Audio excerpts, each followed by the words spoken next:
The Crude Life with host Jason Spiess. My name is Jason Spiess, and this is the Crude Life Daily Update.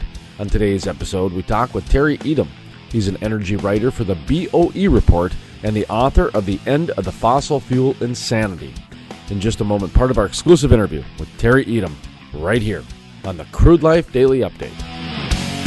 Jason Spiess, the most trusted voice in the Bakken. I totally agree with you, and the word that you brought into this is fact. You tell the facts, and then you let people make up their own minds. You want someone who's competent. You don't want to get a bunch of rookies. Love listening to Jason Spiess on the radio, and if I miss him there, I catch him online. Let's bring in Jason Spiess, who is a multimedia journalist in North Dakota. Jason, what's your thought on this? No one does an interview like Jason Spiess. Welcome back to the Crude Life Daily Update. My name is Jason Spiess. Up next, Terry Etam, energy writer for the BOE Report and the author of The End of the Fossil Fuel Insanity. Vancouver was warned when that pipeline was down. This is in October, and it doesn't get very cold there. It's like Seattle. They hardly have a winter. People in colleges and bigger institutions were warned to wear mitts and coats to classes because there was no heat in the buildings. And that was just for a few days in October. And if that happened in January, I don't know, a lot of lives are at stake here, and people just don't get that.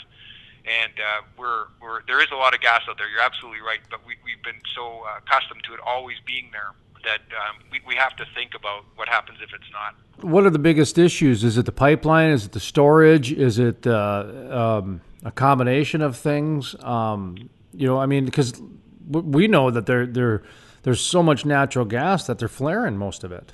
It's being flared, yep. And a lot of the problem, I think, is the difficulty in building pipelines, which in Canada, it's extreme here. We can't get anything built. But I know you have issues down there, too, and like New York State has blocked pipelines. And that's one of the reasons Rhode Island had the emergency, is because pipelines can't be built to get them more natural gas. And everywhere you turn, it's harder to build this kind of energy infrastructure. So it can't get from the places where it's in excess to where it needs to be. So, but part of it has been just the success of these fields themselves, where everyone is now convinced that we can get the gas out of the ground as quickly as we need it, which is may or may not be true. There's a lot of booming wells, but nothing lasts forever like that. So we just have to.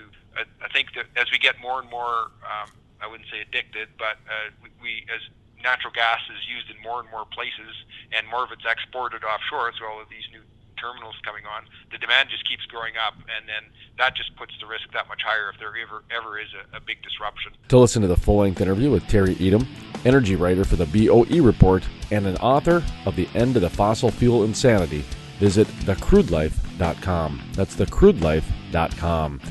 Be sure to follow, subscribe, and like our social media pages. Over 350,000 followers we have at the Crude Life Media Network. Go to thecrudelife.com and click on our social media tab and subscribe today.